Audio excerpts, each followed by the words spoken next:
नमस्कार प्रेक्षकांनो, आजच्या भागामध्ये आपण बघूया. इथे रागिनी पटवर्धन आता कस्टडीमध्ये असते. तेवढ्यातच तिथे भूमी 2 न्यूजपेपर घेऊन येते. एक न्यूजपेपर आणून ती रागिनी पटवर्धन हिच्यासमोर फेकून देते आणि एक न्यूजपेपर तिच्या हातामध्ये असतो. तेव्हा भूमी आपल्या हातातला न्यूजपेपर रागिनीला दाखवत असते आणि तो न्यूजपेपर कालचा असतो. त्याच्यावरती रागिनी पटवर्धन ह्या ठरल्या इंडियन बिझनेस असोसिएशनच्या business woman of the year ही बातमी त्याच्यावरती हेडलाईन म्हणून छापून आलेली असते. रागिनीला business woman of the year हा अवॉर्ड जाहीर झालेला असतो आणि त्यामुळे तिचा खूप मोठा सत्कार असतो. त्याचं इथे तिला आमंत्रणसुद्धा आलेलं असतं आणि सत्कार झाल्यानंतर भूमीने रागिनीचं कारस्थान सगळ्यांच्या समोर आणलेलं असतं. तेव्हा इथे भूमी म्हणत असते, काय आत्या, बघितलंत ना तुम्ही, तुमच्या समोर जो पेपर पडलाय ना, तो पेपर आहे आजचा आणि माझ्या हातात जो पेपर आहे तो आहे कालचा. बघितलंत ना, काल तुम्ही इथे उंच शिखरावरती होतात आणि आज धाडकन तुम्ही खाली पडलात. मी तुम्हाला म्हणाले होते ना, तुम्ही मला कितीही घरातून बाहेर हकलून देण्याचा प्रयत्न केलात तरीसुद्धा मी घरी परत आलेच. आणि घरी नुसती परत आले नाही तर मी तुम्हाला म्हणाले होते की मी तुम्हाला तुमची जागासुद्धा दाखवून देईन. आणि बघा, आज मी तुम्हाला तुमची खरी जागासुद्धा दाखवून दिलेली आहे. आणि काय आत्या, मी तुम्हाला जो फाशीचा दोर आणून दिला होता तो तुम्ही काय केलात? तुम्ही तो फेकून दिलात का? काही हरकत नाही, सरकार आणि कोर्ट तुम्हाला नवीन दोर देईल. अजिबात तुम्ही काळजी करू नका. तेव्हा अभिजित तिथे येतो. भूमीला म्हणत असतो की भूमी, दिवसा स्वप्न बघायचं स्वप्न आहे ना तुझं, ते आता सोडून दे, त्याचा काही उपयोग होणार नाही आहे. तेव्हा भूमी म्हणत असते, अभिजित, अरे मी स्वप्न बघत नाही आहे रे, मी सत्य परिस्थिती काय आहे ना त्याची जाणीव करून देते. तेव्हा इथे आता पौर्णिमा म्हणत असते, पण त्याची गरज आता तुला लागणार नाही आहे, कारण आम्ही आईंचा जामीन मंजूर केला आहे. तुझं हे स्वप्न आता अपूर्ण राहणार आहे. आईंना जामीन मंजूर झाला आहे आणि त्यांना आता आम्ही घरी घेऊन जातो आहे.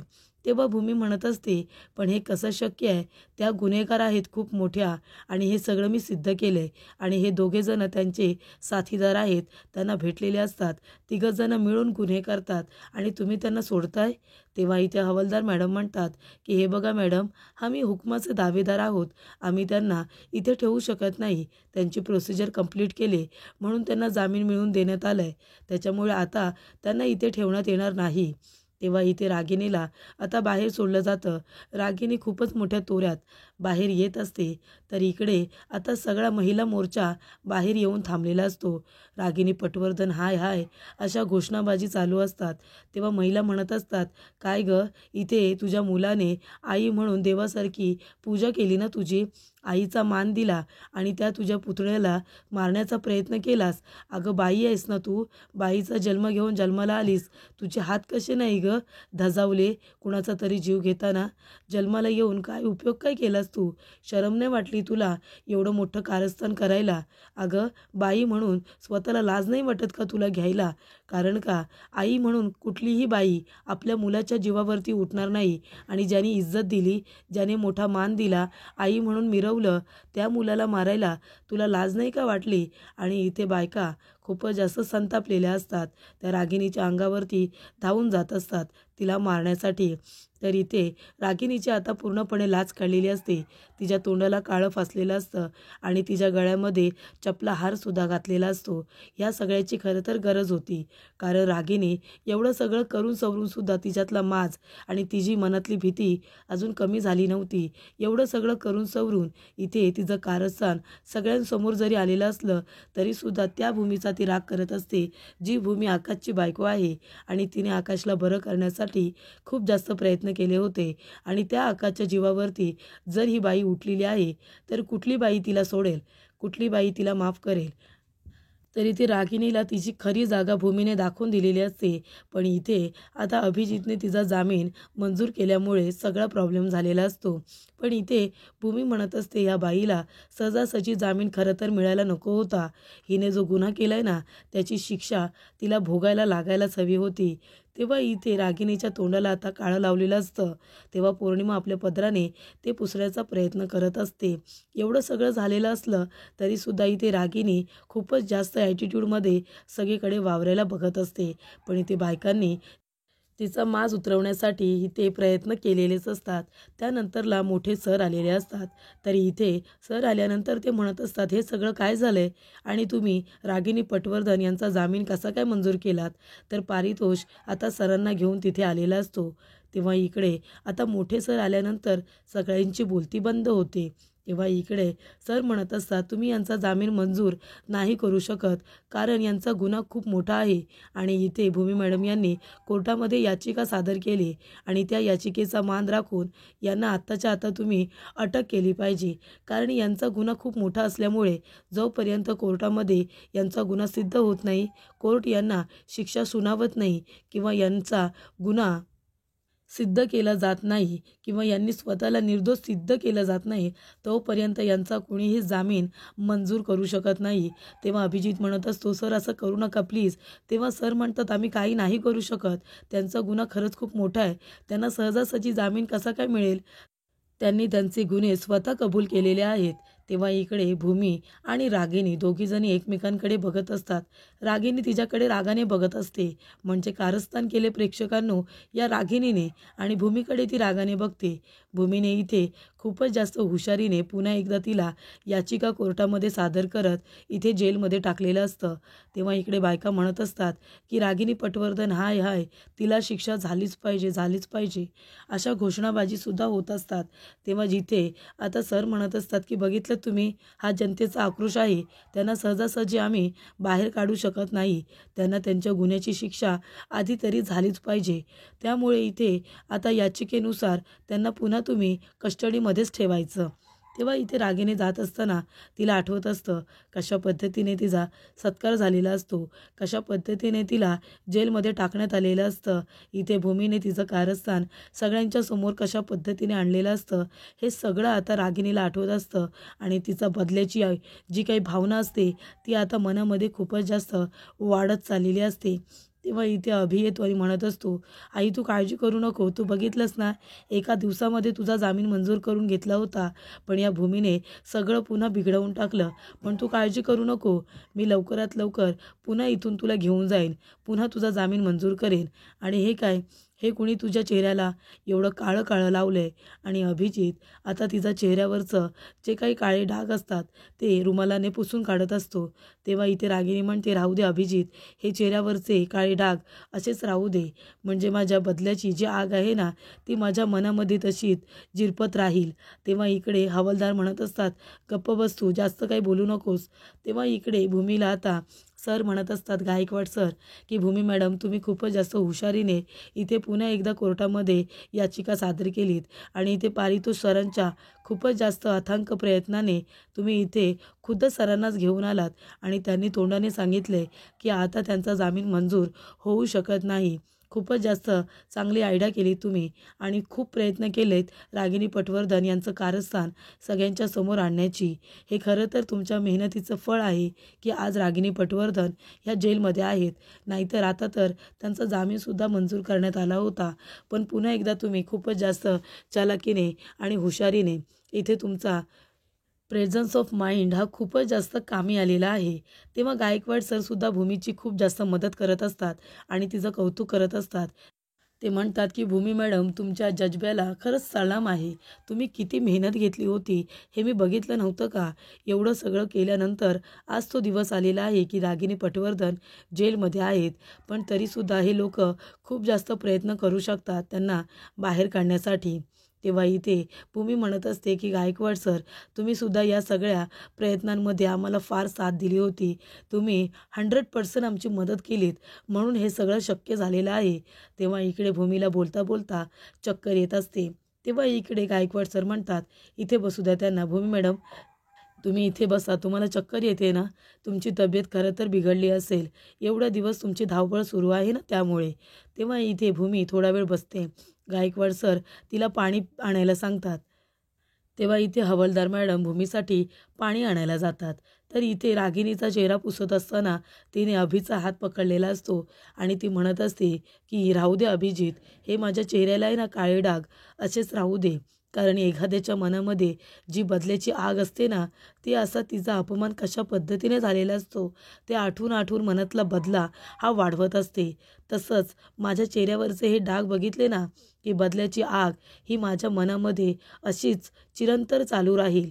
माझ्या मनामध्ये ती चिरंतर जळत राहील आणि मला तेच हवं आहे. तेव्हा हवालदार मॅडम म्हणतात, "गप्प बस तू. तुझा माज अजून कमी झालेला नाही आहे का? एवढं सगळं करून सवरून सुद्धा अजून बदल्याची आग मनामध्ये तुझ्या पेटतच राहिली पाहिजे. चल बास झालं तुझं आता. आतमध्ये चल आणि आता तुझ्या बदल्याची आग आहे ना, आपोआप कमी होईल बघ. इथे कारस्थान करून सवरून आली आहे, तरीसुद्धा अजून माज काही कमी होत नाही आहे.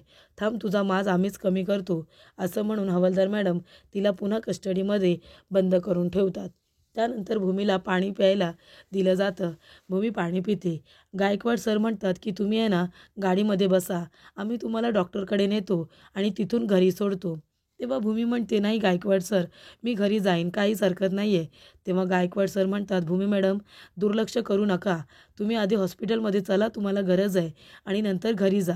तेव्हा भूमी म्हणते, "नाही गायकवाड सर, ते खरं सांगायचं तर मी प्रेग्नेंट आहे आणि अशा अवस्थेमध्ये चक्कर येणं हे नॉर्मल आहेच.